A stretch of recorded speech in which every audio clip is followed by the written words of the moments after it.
E se eu te dissesse que, em qualquer negociação, a sua vontade de abandonar a mesa é a sua maior fonte de poder? E se o segredo para conseguir o que você quer não fosse ser mais duro, mas sim ser mais criativo? E se, em vez de lutar por sua posição, você devesse atacar o problema ao lado da pessoa com quem está negociando? Olá, ouvinte! Muito bem-vindo ao Top Resumo de Livros, o podcast dedicado a extrair as ideias mais poderosas dos melhores livros do mundo, para que você possa transformar sua vida um resumo de cada vez.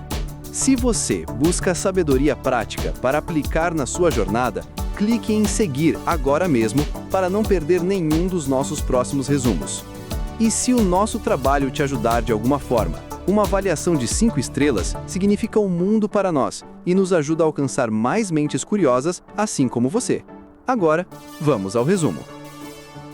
Vamos começar com a história de 2 sócios, Carlos e Sofia. Eles fundaram uma startup de tecnologia promissora e, depois de 1 ano num espaço de coworking apertado, finalmente tinham o capital para alugar seu primeiro escritório de verdade. Mas aqui começou o problema. Carlos tinha uma visão clara. Ele queria o edifício central, um prédio de vidro e aço no coração do distrito financeiro. Sua posição era firme. Temos que estar no centro. É onde estão os grandes clientes, a imagem, o prestígio. Sofia tinha uma visão igualmente clara e diametralmente oposta.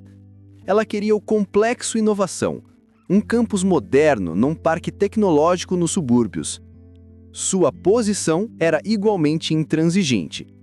O futuro está nos parques tecnológicos. É lá que vamos atrair os melhores talentos jovens, com estacionamento fácil e um ambiente criativo.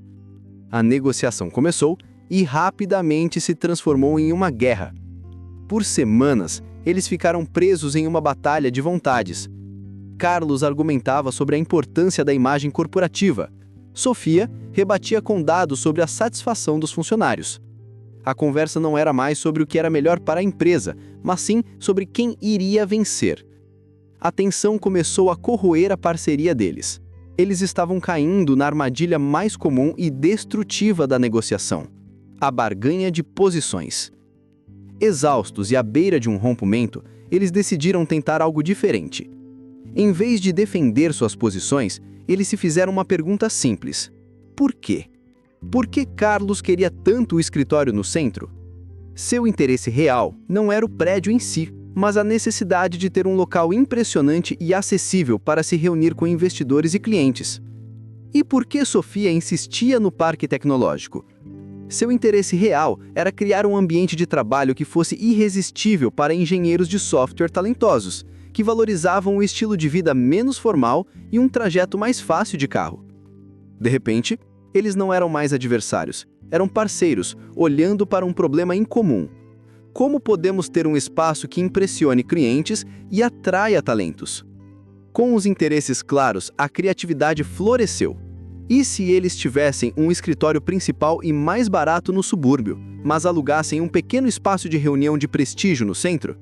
E se encontrassem um bairro que fosse um meio-termo com acesso a transporte público e uma cultura vibrante? E se implementassem uma política de trabalho flexível, diminuindo a importância da localização do escritório? Eles pararam de lutar por suas fatias do bolo e começaram a trabalhar juntos para aumentar o bolo. Essa mudança de perspectiva, de adversários entrincheirados para parceiros criativos, é a revolução proposta pelo livro que vamos dissecar hoje. Preparem-se para aprender o método que mudou a forma como o mundo pensa sobre a negociação. Como Chegar ao Sim, do projeto de negociação de Harvard, escrito por Roger Fisher e William Ury. Este não é um livro sobre truques ou táticas para ganhar. É um guia para transformar o conflito em cooperação e alcançar resultados melhores para todos os envolvidos. Contexto autoral e filosófico. Para entender a magnitude de Como Chegar ao Sim, precisamos voltar ao final dos anos 70 e início dos anos 80. O mundo da negociação, tanto nos negócios quanto na diplomacia, era amplamente dominado por uma única mentalidade: a barganha de posições. Era um jogo de cabo de guerra, onde a força, a teimosia e a disposição para blefar eram as chaves para a vitória. A negociação era vista como um confronto de vontades, um jogo de soma zero, onde o ganho de um lado significava necessariamente a perda do outro. Foi nesse cenário que um grupo de acadêmicos da Universidade de Harvard, liderado pelo professor de direito Roger Fisher, iniciou o projeto de negociação de Harvard. Eles não estavam satisfeitos com o modelo existente. Eles viam que essa abordagem dura frequentemente levava a impasses, acordos ruins e, o mais importante, destruía relacionamentos. Eles se perguntaram: não existe uma maneira melhor? O livro Como Chegar ao Sim, publicado pela primeira vez em 1981, foi a resposta deles. Não foi um livro escrito por gurus de autoajuda ou vendedores agressivos. Foi o resultado de anos de pesquisa rigorosa, analisando tudo desde disputas de divórcio até negociações de reféns e tratados de paz internacionais, como os acordos de Camp David entre Israel e Egito, nos quais os autores atuaram como consultores. O livro destilou essa vasta pesquisa em um método claro, universal e surpreendentemente simples. A filosofia central do livro é a negociação com base em princípios, ou negociação baseada em interesses. É uma mudança radical de foco. Em vez de ver a negociação como uma batalha entre duas posições opostas, ela a reformula como um processo de resolução de problemas conjunto. O lema é: seja suave com as pessoas, mas duro com o problema. Isso significa que você não precisa escolher entre ser um negociador duro, que ganha a batalha, mas perde a guerra ao destruir o relacionamento, ou ser um negociador suave, que preserva o relacionamento, mas cede em tudo e se sente explorado. Existe um terceiro caminho: o caminho do negociador com base em princípios. Este método é construído sobre 4 pilares fundamentais, que formam o coração do livro. Separe as pessoas do problema. Reconheça que as emoções, os egos e os problemas de comunicação são uma parte real da negociação, mas devem ser tratados separadamente da substância do problema. Concentre-se nos interesses, não nas posições. Vá além do que as pessoas dizem que querem, suas posições, e explore o porquê elas querem aquilo, seus interesses subjacentes. É nos interesses que as soluções se encontram. Crie opções de ganhos mútuos. Antes de tentar decidir sobre uma solução, dedique tempo para brainstorm uma ampla gama de possibilidades criativas que podem satisfazer os interesses de ambos os lados. E insista em usar critérios objetivos. Fundamente o acordo final em padrões FARES e independentes, como valor de mercado, opinião de especialistas ou lei. Isso remove a batalha de vontades da equação. O impacto de Como Chegar ao Sim foi sísmico. Ele se tornou a Bíblia da negociação moderna, ensinado em escolas de direito, negócios e diplomacia em todo o mundo. Seus princípios são tão aplicáveis para decidir onde jantar com o seu cônjuge, quanto para negociar um acordo de paz entre nações. Este resumo irá guiá-lo passo a passo através desses 4 princípios. Vamos aprender as técnicas para lidar com pessoas difíceis, a psicologia por trás dos interesses e posições, e a técnica mais poderosa que você pode ter em qualquer negociação, sua alternativa se o acordo falhar. Prepare-se para mudar fundamentalmente a maneira como você lida com o conflito. Análise detalhada das estratégias-chave. O método da negociação com base em princípios é um sistema integrado. Mas, antes de construir a nova casa, precisamos entender por que a velha está desmoronando. O primeiro passo é diagnosticar o problema com a negociação tradicional. O problema: por que a barganha de posições falha? A barganha de posições é o tipo de negociação que vemos em filmes e que a maioria de nós pratica por instinto. É quando cada lado assume uma posição e tenta convencer o outro a ceder. Eu quero 100 mil reais por este carro. Eu só pago 80 mil. E então começa um cabo de guerra, com pequenas concessões até que eles se encontrem em algum lugar no meio, ou um dos lados desista. Segundo Fisher e Urey, este método é falho por 3 razões principais. Ele produz acordos insensatos. Quando você se tranca em uma posição, seu ego se torna parte dela.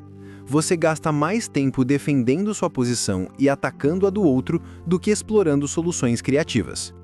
O foco muda de satisfazer os interesses subjacentes para vencer. Isso leva a compromissos medíocres, que muitas vezes não satisfazem ninguém de verdade, como a história das duas irmãs e a laranja. Ambas queriam a laranja, posição. Elas a cortaram ao meio, um compromisso, aparentemente justo. Mas uma queria a polpa para fazer o suco e a outra a casca para fazer um bolo. Se tivessem focado em seus interesses, uma poderia ter ficado com toda a polpa e a outra com toda a casca, um resultado 100% satisfatório para ambas. É ineficiente. A barganha de posições é extremamente demorada. Ela recompensa a teimosia e o engano. Começa-se com posições extremas, fazem-se pequenas concessões apenas para manter a negociação viva e gasta-se uma quantidade enorme de tempo e energia em um ritual de ataque e defesa. Ele destrói relacionamentos. A barganha de posições transforma a negociação em um confronto de vontades. Quem vai ceder primeiro? Isso gera raiva, ressentimento e pode danificar permanentemente relacionamentos de longo prazo, sejam eles comerciais, familiares ou diplomáticos. Reconhecer que este é um jogo falho é o primeiro passo para poder jogar um jogo diferente e melhor. É aqui que entramos no primeiro princípio do método de Harvard. Princípio 1. Separe as pessoas do problema. Esta é a fundação sobre a qual todo o resto é construído. É uma mudança de paradigma mental. Em uma negociação, não estamos lidando com representantes abstratos, mas sim com seres humanos, que têm emoções, valores, egos e pontos de vista únicos. A definição da estratégia. Trate os problemas de gente e os problemas substantivos separadamente. Seja suave com as pessoas e duro com o problema. Construa um relacionamento de trabalho baseado em respeito e confiança, mesmo que seus interesses sejam opostos. A psicologia por trás disso é que os seres humanos não são computadores. Quando nos sentimos atacados, desentendidos ou desrespeitados, ficamos na defensiva. Nossas emoções tomam o controle e nossa capacidade de pensar de forma clara e criativa despenca. Ao separar as pessoas do problema, você pode atacar o problema sem que a outra parte sinta que está sendo atacada pessoalmente. Fisher e Ury dividem os problemas de gente em 3 categorias. Percepção. O conflito raramente existe em uma realidade objetiva. Ele existe na mente das pessoas. A verdade é que o seu ponto de vista é apenas isso, um ponto de vista. A capacidade de se colocar no lugar do outro e tentar ver o problema da perspectiva dele é talvez a habilidade mais poderosa na negociação. Não se trata de acordar com eles, mas de entendê-los profundamente. Aplicação prática. Diga coisas como: deixe-me ver se entendi. Da sua perspectiva, a situação parece ser... Discuta explicitamente as percepções de cada um. Não os culpe pelo problema. Em vez disso, enquadre o problema como algo que vocês precisam resolver juntos. Emoções. As negociações são sempre carregadas de emoção. Ignorar as emoções, as suas e as deles, é um erro. As emoções precisam ser reconhecidas como legítimas. Aplicação prática. Deixe a outra parte desabafar sem reagir. Diga: eu entendo que você esteja muito frustrado com esta situação. Use gestos simbólicos como um pedido de desculpas ou uma expressão de simpatia, que podem quebrar um ciclo de raiva. Preste atenção às suas próprias emoções. Pergunte-se: por que eu estou me sentindo assim? Comunicação. Muitos problemas de negociação são, na verdade, problemas de comunicação. As pessoas não estão realmente ouvindo umas às outras, elas só estão esperando a vez de falar. Aplicação prática. Pratique a escuta ativa. Dê toda a sua atenção ao que estão dizendo e reconheça o que foi dito. Fale para ser entendido. Fale sobre você, não sobre eles. Diga: eu me sinto desrespeitado, em vez de você é desrespeitoso. Fale com um propósito claro. Ao dominar a arte de separar as pessoas do problema, você constrói uma base de relacionamento que permite uma discussão substantiva e produtiva, o que nos leva ao segundo princípio. Princípio 2. Concentre-se nos interesses, não nas posições. Este é o motor do método da negociação com base em princípios. É aqui que a mágica realmente acontece, transformando um impasse em uma oportunidade. A definição da estratégia. Os interesses são a essência do problema. A posição é simplesmente a decisão superficial que uma pessoa tomou sobre como resolver o problema. Interesses são as necessidades, desejos, medos e preocupações que motivam as pessoas. Atrás de posições opostas existem muito mais interesses do que se imagina, e muitos deles podem ser compartilhados ou compatíveis. A psicologia por trás disso é que as posições são rígidas, enquanto os interesses são mais flexíveis. Uma vez que alguém declara uma posição, seu ego se apega a ela. Mudar de posição parece uma fraqueza. No entanto, os interesses são mais profundos. O interesse fundamental de todos em uma negociação é uma necessidade humana básica: segurança, bem-estar econômico, um senso de pertencimento, reconhecimento, controle sobre a própria vida. A metáfora clássica é a do iceberg. A posição é a pequena ponta do iceberg que vemos acima da água. Os interesses são a massa gigantesca e invisível que fica abaixo da superfície. Negociar com base em posições é como dois navios tentando empurrar as pontas dos icebergs um do outro. Negociar com base em interesses é como mergulhar e descobrir como os icebergs podem ser reconfigurados ou contornados. Como identificar os interesses? Pergunte por quê. Esta é a pergunta mais poderosa. Quando alguém lhe apresentar uma posição, eu preciso de um aumento de 15%, coloque-se no lugar dele e pergunte: por que ele está pedindo isso? Quais são suas necessidades? Talvez o interesse não seja apenas dinheiro, mas reconhecimento, ou a necessidade de cobrir uma despesa específica, como a mensalidade da faculdade do filho, por exemplo. Pergunte por que não. Pense na decisão que você gostaria que eles tomassem e pergunte-se: por que eles não tomaram essa decisão? Quais interesses deles estão impedindo isso? Isso o ajudará a entender as barreiras da perspectiva deles. Reconheça que cada lado tem múltiplos interesses. Em quase toda negociação, não há apenas um interesse em jogo. Um comprador de casa pode ter interesse no preço, mas também na data da mudança, nas condições da casa e em se sentir seguro sobre o investimento. Faça uma lista. Antes e durante a negociação, liste os seus interesses e tente listar os interesses deles. Uma vez que os interesses são identificados, a conversa muda. Em vez de minha posição contra a sua, torna-se nossos interesses e os seus e os meus estão na mesa. Como podemos encontrar uma solução que satisfaça o maior número possível deles? É crucial ser duro ao falar sobre seus interesses. Deixe claro o que é importante para você e por quê. Mas seja suave e aberto sobre as posições. Diga: o meu interesse é ter estabilidade financeira. O aumento salarial é uma maneira de conseguir isso, mas estou aberto a explorar outras, como bônus de desempenho ou novas responsabilidades. Ao focar nos interesses, você prepara o terreno para a criatividade, que é o cerne do terceiro princípio. Princípio 3. Crie opções de ganhos mútuos. Uma vez que você e a outra parte entenderam os interesses subjacentes de cada um, o próximo passo é inventar soluções criativas. Este estágio transforma a negociação de uma divisão de um bolo fixo para um exercício de aumentar o bolo. A definição da estratégia. Reserve um tempo específico para, em conjunto, fazer um brainstorm de uma ampla variedade de opções possíveis, sem se criticar ou se comprometer com nenhuma delas. Separe o ato de inventar do ato de decidir. A psicologia por trás disso é que a criatividade floresce na ausência de julgamento. O maior obstáculo para encontrar soluções geniais é a nossa própria crítica interna. No momento em que uma ideia nova e talvez um pouco estranha surge, nosso brinho analítico a derruba. Isso nunca vai funcionar.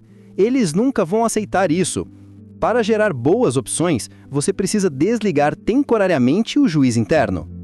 Fisher e Ury identificam 4 grandes obstáculos à invenção criativa. Julgamento prematuro. A crítica que mata as ideias antes que elas possam ser exploradas. a busca por uma única resposta. A maioria das pessoas sente que precisa encontrar a solução certa, o que as impede de explorar múltiplas possibilidades. A suposição de um bolo fixo. A crença de que há apenas uma quantidade limitada de valor a ser dividido, então mais para você significa menos para mim. Pensar que resolver o problema deles é problema deles. Uma atitude egoísta que ignora o fato de que, para conseguir o que você quer, você provavelmente precisará oferecer algo que satisfaça os interesses deles. Para superar estes obstáculos, o livro sugere um processo de 4 passos. Passo 1. Separe a invenção do julgamento. Realize uma sessão de brainstorm. O objetivo é a quantidade, não a qualidade. Coloque todas as ideias na mesa, por mais loucas que pareçam. A regra é: nenhuma crítica permitida, nem mesmo um suspiro ou uma sobrancelha erguida. Passo 2. Amplie as opções. Em vez de ir do problema para a solução, pense em diferentes níveis.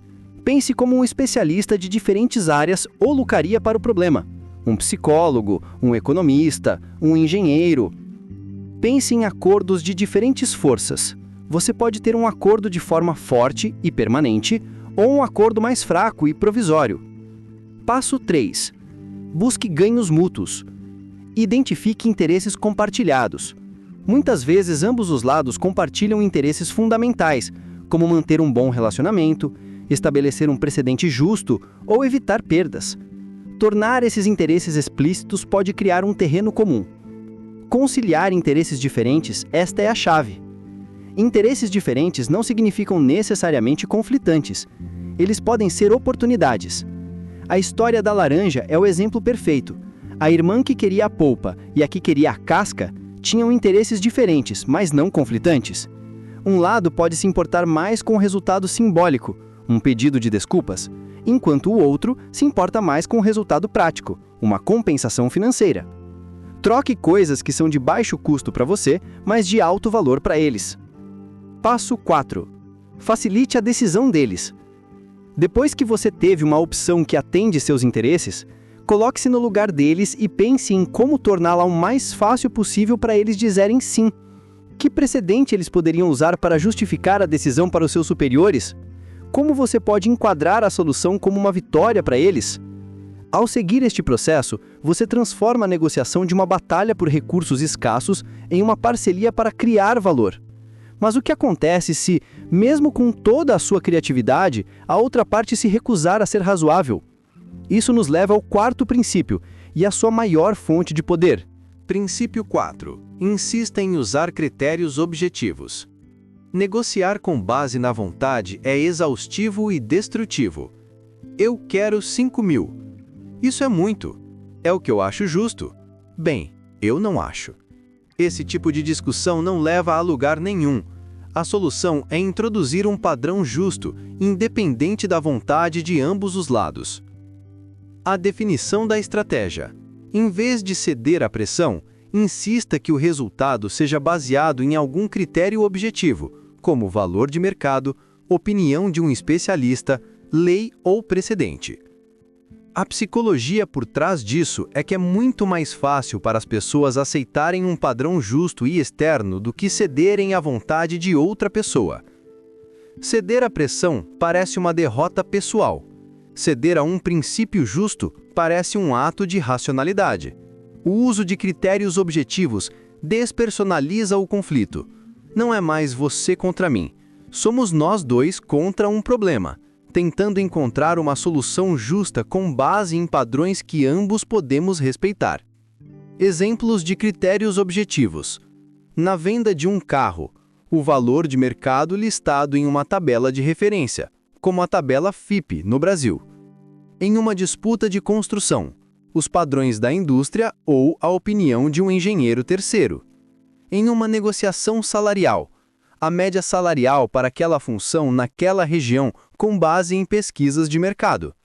Em uma disputa legal, a decisão de um tribunal em um caso semelhante, precedente. Como usar critérios objetivos na prática? Enquadre cada questão como uma busca conjunta por critérios objetivos. Não diga, meu preço é X. Diga, Vamos ver o que o mercado diz que é um preço justo para um imóvel nesta área com estas características. Raciocine e esteja aberto ao raciocínio. Apresente suas razões com base nos critérios que você escolheu e, crucialmente, esteja aberto a ouvir os critérios deles e a discutir qual é o mais apropriado. Nunca ceda à pressão apenas ao princípio. Se eles o pressionarem, diga: você está me pedindo para aceitar algo que não é justo com base em critério X. Se você puder me mostrar por que sua oferta é justa com base em um padrão objetivo, estou disposto a ouvir. O uso de critérios objetivos é a sua armadura contra a pressão e a sua espada para garantir a justiça. Mas mesmo com essa armadura, você precisa saber quando a batalha não vale a pena ser travada. E isso nos leva à ferramenta mais importante de todo o livro: o poder do Mahana, ou Batna. O que lhe dá poder em uma negociação? Ter mais dinheiro? Ser mais teimoso? Ser mais poderoso? Segundo Fisher e Ury, a resposta é não. O poder em uma negociação vem principalmente de uma coisa: quão boa é a sua alternativa se você não chegar a um acordo. Eles cunharam um acrônimo para isso: BATNA, que significa Best Alternative to a Negotiated Agreement. Em português, podemos chamar de Mahana, melhor alternativa à negociação de um acordo. A definição da estratégia. Seu Mahana é o seu plano B. É o que você fará se a negociação atual falhar. Não é o seu preço mínimo ou bottom line, que é muitas vezes um número arbitrário. É a sua realidade alternativa. A força do seu Mahana determina o seu poder de negociação.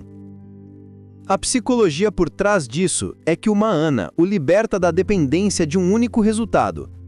Se você entra em uma negociação de emprego pensando: eu preciso deste emprego, não tenho outras opções, você está em uma posição de fraqueza desesperadora. Você provavelmente aceitará qualquer oferta, por pior que seja. Mas, se você entra na mesma negociação com outras duas ofertas de emprego no bolso, seu Mahana, você está em uma posição de força. Você pode negociar com calma e confiança, sabendo que tem ótimas alternativas se esta não der certo. O Mahana é o seu padrão de medida. O objetivo de uma negociação não é simplesmente chegar a um acordo. O objetivo é chegar a um acordo que seja melhor do que o seu Mahana. Se a melhor oferta que eles podem fazer é pior do que a sua alternativa, então você não deve aceitar. Como usar o seu Mahana? Conheça o seu Mahana. Antes de qualquer negociação importante, invista tempo e energia para desenvolver suas alternativas. Se está vendendo sua casa, qual é a melhor oferta que você já tem? Você pode alugá-la em vez de vendê-la? Se está comprando um fornecedor, quais são os preços e condições dos outros fornecedores? Fortaleça o seu Mahana. Seu Mahana não é estático. Muitas vezes você pode melhorá-lo. Antes de negociar seu salário, vá a outras entrevistas. Antes de comprar um carro, pesquise ativamente outras opções. Quanto melhor for o seu plano B, mais poder você terá na mesa de negociação. Considere o Mahana deles. Tente estimar qual é a melhor alternativa deles se não chegarem a um acordo com você.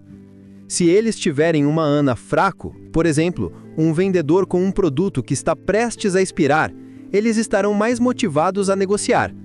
Se eles tiverem um Mahana forte, muitos outros compradores, você terá menos poder de negociação. Decida se deve ou não revelar o seu Mahana. Se o seu Mahana for muito forte, pode ser vantajoso revelá-lo. Adoraria trabalhar aqui, mas já tenho uma oferta de outra empresa por X valor.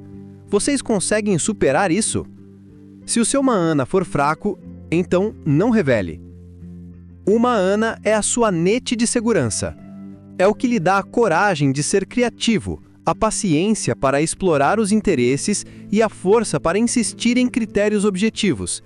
É o que o permite sair de uma negociação ruim, que é muitas vezes o melhor resultado possível. Ter uma Mahana forte significa que você nunca está negociando por necessidade, mas sempre por oportunidade. Síntese e integração. uma filosofia de resolução de problemas. Como esses 4 princípios e o conceito do humana se unem para formar uma filosofia de vida e trabalho completa? Como chegar ao sim não é apenas um conjunto de táticas, é um sistema operacional para a interação humana em situações de conflito. Ele nos move de um paradigma de confronto para um de colaboração. A filosofia pode ser vista como a construção de uma ponte sobre um abismo de desacordo. Primeiro, você constrói as fundações da ponte. Separe as pessoas do problema. Esta é a base de tudo. Você estabelece que, apesar do desacordo, vocês são parceiros na tarefa de construir a ponte, não inimigos tentando empurrar um ao outro para o abismo. Você gerencia as percepções, emoções e comunicação para criar um ambiente de respeito e segurança. Sem esta fundação, qualquer estrutura que você tentar construir será instável. Segundo, você entende o destino da ponte. Concentre-se nos interesses, não nas posições. Antes de começar a construir, vocês precisam saber para onde a ponte deve levar. As posições são apenas pontos de partida arbitrários em cada lado do abismo. Os interesses são os verdadeiros destinos, as necessidades e desejos que a ponte precisa conectar. Ao mapear todos os interesses de ambos os lados, você define os verdadeiros requisitos do projeto. Terceiro, você projeta a ponte. Crie opções de ganhos mútuos. Em vez de discutir sobre um único e feio projeto de ponte, o compromisso da barganha de posições, vocês fazem um brainstorm de dezenas de projetos. Uma ponte suspensa, uma ponte estaiada, talvez um túnel, ou até mesmo um teleférico. Vocês exploram todas as maneiras criativas de conectar os interesses que identificaram, buscando um design que seja elegante, eficiente e benéfico para todos. Quarto, você garante a qualidade da ponte. Insista em usar critérios objetivos. Durante a construção e a decisão final, vocês não se baseiam em "eu acho que deveríamos usar este tipo de aço". Vocês se baseiam em padrões de engenharia, custos de materiais de mercado e regulamentações de segurança. Os critérios objetivos garantem que a ponte seja sólida, justa e durável, não o resultado da teimosia de um dos construtores. E, finalmente, você tem sua rota de fuga, humana. Humana é o seu helicóptero de resgate. Se, em qualquer momento, você perceber que a ponte que está sendo construída é insegura, levará a um destino ruim ou é simplesmente injusta e a outra parte se recusa a ser razoável, você não precisa pular no abismo. Você pode calmamente entrar no seu helicóptero e voar para sua melhor alternativa. Saber que o helicóptero está lá, abastecido e pronto, lhe dá a confiança para negociar os melhores termos possíveis para a ponte, sem medo ou desespero. Em síntese, a negociação com base em princípios é uma filosofia de racionalidade, criatividade e preparação. Ela nos ensina que a melhor maneira de obter o que queremos não é através da força bruta, mas sim da compreensão profunda. Ela substitui a batalha pela solução de quebra-cabeças e nos mostra que, em quase qualquer conflito, existe um caminho para um sim que é satisfatório não apenas para o nosso bolso, mas também para a nossa inteligência e para os nossos relacionamentos. A transformação, de adversário a solucionador de problemas. Qual é a transformação real que esta filosofia pode inspirar em sua vida? É a jornada de ser um participante ansioso e muitas vezes frustrado no jogo do conflito para se tornar um arquiteto calmo e confiante de soluções. A pessoa de antes vê a negociação como um confronto estressante. Ela entra em qualquer discussão, seja com seu chefe sobre um aumento, com um vendedor sobre um preço ou com seu parceiro sobre as tarefas domésticas, com uma mentalidade de batalha. Ela sente que precisa escolher entre dois papéis ruins: o do negociador duro, que briga, exige e muitas vezes sai com o que quer, mas deixa um rastro de relacionamentos danificados e ressentimento, ou o do negociador suave, que, para evitar o conflito, cede facilmente, concorda com tudo e sai se sentindo explorado e frustrado. Para esta pessoa, a negociação é sinônimo de ansiedade. A pessoa de depois, que internalizou os princípios de como chegar ao sim, opera de um paradigma completamente diferente. Ela não vê mais um adversário do outro lado da mesa. Ela vê um parceiro em um problema a ser resolvido. Sua preparação muda. Em vez de apenas pensar em sua posição e seu preço mínimo, ela passa tempo entendendo seus interesses e tentando antecipar os interesses da outra parte. Ela desenvolve seu humana, o que lhe dá uma tranquilidade fundamental. Ela entra na conversa não com um roteiro rígido, mas com uma mentalidade curiosa. Sua conduta durante a negociação muda. Ela é empática. Ela ouve mais do que fala. Ela faz perguntas abertas, como: por que isso é importante para você? Ou como você chegou a essa conclusão? Ela separa as emoções e frustrações da outra pessoa do problema real em questão, sendo capaz de validar os sentimentos deles sem ceder na substância. Os resultados mudam. Em vez de se contentar com compromissos medíocres, ela se torna uma especialista em criar valor. Ela descobre soluções que ninguém havia considerado, porque está focada em satisfazer interesses, não em defender posições. Ela alcança acordos que não são apenas melhores em termos substantivos, mas também mais duradouros, porque são percebidos como justos por ambos os lados. Mais importante, o seu estado interior muda. A ansiedade do conflito é substituída pela confiança na preparação. O medo de ser explorado é substituído pelo poder de ter um mana forte. A frustração de discutir em círculos é substituída pela satisfação de resolver quebra-cabeças complexos. Você deixa de ser um peão em um jogo de cabo de guerra e se torna o arquiteto do jogo. Você aprende a transformar conflitos em conversas, adversários em parceiros e problemas em possibilidades. E essa habilidade não apenas o tornará mais sucedido em sua carreira e finanças, mas também em seus relacionamentos e na sua vida. Se você chegou até o final, é porque está investindo seriamente em seu conhecimento. E um ótimo investimento merece a melhor ferramenta. Por isso, preparamos um infográfico visual exclusivo para ouvintes dedicados como você. Veja como as grandes ideias do autor ganham vida com esta ferramenta única. Em reconhecimento ao seu comprometimento, você tem acesso a esta oferta especial. Clique no link na descrição para obtê-la agora. E agora, seu desafio final. Não é sobre resolver sua maior negociação, mas sobre dar o primeiro e mais importante passo para mudar sua mentalidade. Pense em um desacordo ou uma negociação, grande ou pequena, que você tem na sua vida neste momento. Pode ser com um colega de trabalho, um cliente ou um membro da família. Sua missão para esta semana é simples. Pegue um pedaço de papel. Na coluna da esquerda, escreva a posição deles, o que eles dizem que querem. Na coluna da direita, faça uma lista de todos os possíveis interesses que podem estar por trás dessa posição, porque eles podem querer isso. Não julgue, apenas especule. Faça o mesmo por si mesmo. Este ato de separar posições de interesses pode revelar caminhos que você nunca havia considerado. É o primeiro passo para parar de lutar e começar a resolver. E, finalmente, se este resumo lhe deu uma nova ferramenta para transformar o conflito em cooperação, compartilhe. Compartilhe este episódio com um amigo, colega ou familiar que você sabe que se estressa com negociações.